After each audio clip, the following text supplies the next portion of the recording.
Bonjour tout le monde, aujourd'hui on va parler de confinement et plus particulièrement des comportements qu'on peut observer dans ce genre de situation assez inédite. Par exemple, pourquoi quand le président annonce « J'invite tous les Français à limiter leurs déplacements au strict nécessaire », des milliers de personnes se disent « Tiens, ce serait peut-être le moment d'aller faire un pique-nique ». Dans cette vidéo, on va chercher à comprendre quelles sont les motivations qui se cachent derrière ce type de comportement et je pense que certaines explications vont plutôt vous surprendre. Alors vous allez tout savoir et ça commence maintenant.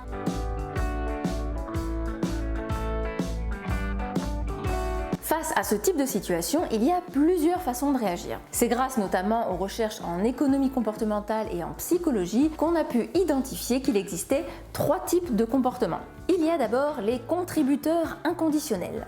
Ce sont des personnes qui, peu importe la situation, vont toujours jouer le jeu. En fait, ce sont les gens qui actuellement vont respecter les gestes barrières et le confinement. Ah non, pas que ce soit plus facile pour elles, c'est juste qu'elles ont compris que plus on allait rester chez nous et plus on avait de chances d'éviter la contamination. Ensuite, il y a les contributeurs conditionnels.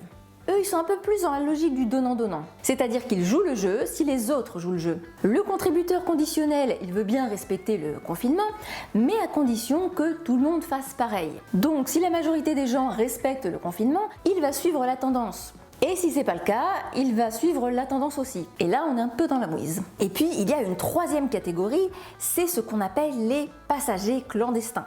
Eux, vous allez voir, ils sont dans une toute autre logique. Ils ont misé sur le fait que ce sont les autres qui allaient jouer le jeu. C'est-à-dire que les passagers clandestins veulent bien les bénéfices, mais pas les contraintes. Ils vont donc faire passer leur intérêt personnel avant le bien commun, avant la vie des autres en fait. Normalement, on en a tous connu au moins un dans notre vie. À l'époque, on pouvait encore sortir et voir nos amis. Par exemple, quand tu organisais une soirée et que tu demandais à tout le monde de ramener un petit quelque chose à boire ou à manger, eh bien le passager clandestin, c'est celui qui ne ramenait rien. Voilà, tu vois que tu le connais. Et là aujourd'hui, le passager clandestin, c'est cette personne qui va te coller pendant que tu fais la queue au supermarché et qui ne respecte pas la distanciation sociale. Oui, c'est dur à dire. Distanciation sociale. Le passager clandestin, c'est toujours celui qui va dire « Oh bah c'est pas moi tout seul qui vais changer la donne hein. ». Voilà, maintenant vous connaissez les 3 types de comportements qui existent. Je vous laisse maintenant deviner lequel sera le plus profitable pour tous. Vous l'avez compris, on est tous dans le même bateau et si on ne veut pas que notre navire connaisse le destin tragique du Titanic, il serait certainement plus profitable pour nous tous d'être des contributeurs inconditionnels.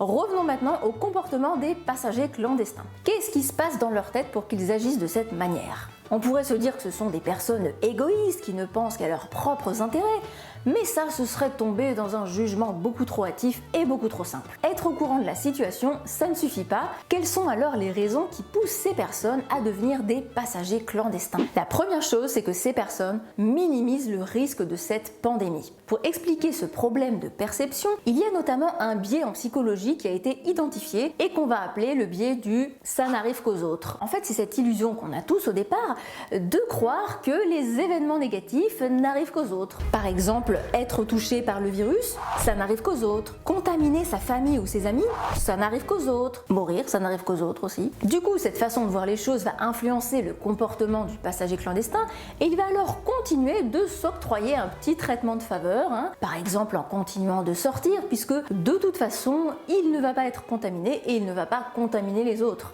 Et c'est donc de cette façon qu'il contribue à faciliter la propagation du virus. La deuxième raison est aussi très intéressante parce qu'elle pourrait peut-être expliquer le comportement des personnes qui sont parties dans les parcs lorsque le président a annoncé qu'il fallait limiter les interactions sociales.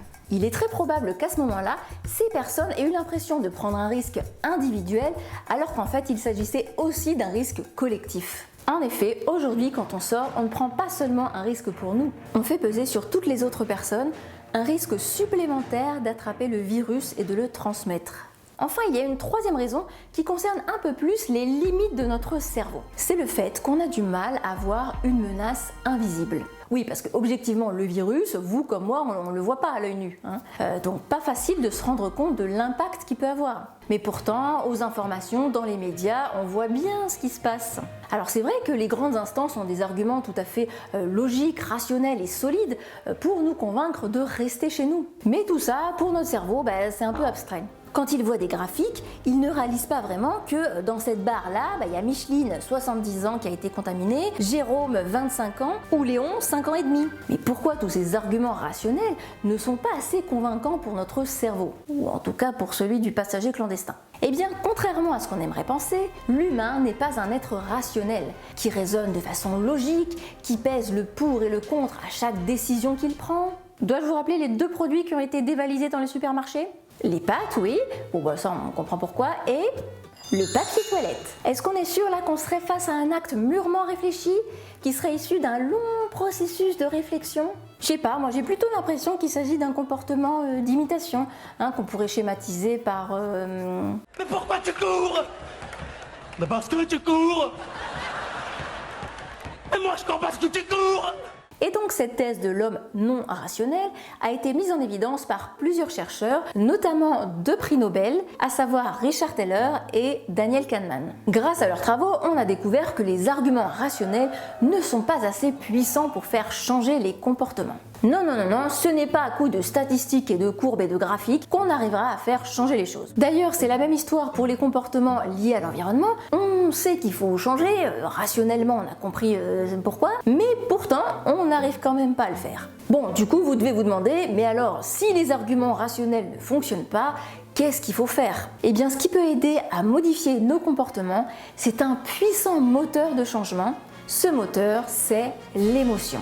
Que l'on en ait conscience ou pas, c'est l'émotion qui nous fait agir. Alors concrètement, comment faire? Eh bien, selon Angela Sutton, professeure et chercheuse à la Burgundy School of Business de Bourgogne, une communication qui s'appuierait sur des messages émotionnels serait plus efficace. Par exemple, si des personnes qui ont été touchées par le virus se mettaient à partager leurs témoignages sur les réseaux sociaux, on peut imaginer que ça aurait beaucoup plus d'impact que des courbes ou des statistiques. Et du coup, ça augmenterait les chances de transformer les passagers clandestins en contributeurs inconditionnels. Voilà, maintenant vous connaissez les différents types de comportements et les raisons qui nous poussent à agir d'une façon plutôt qu'une autre. Et vous savez surtout que tous ensemble, on peut agir en restant chez nous. Alors je vous dis à très bientôt!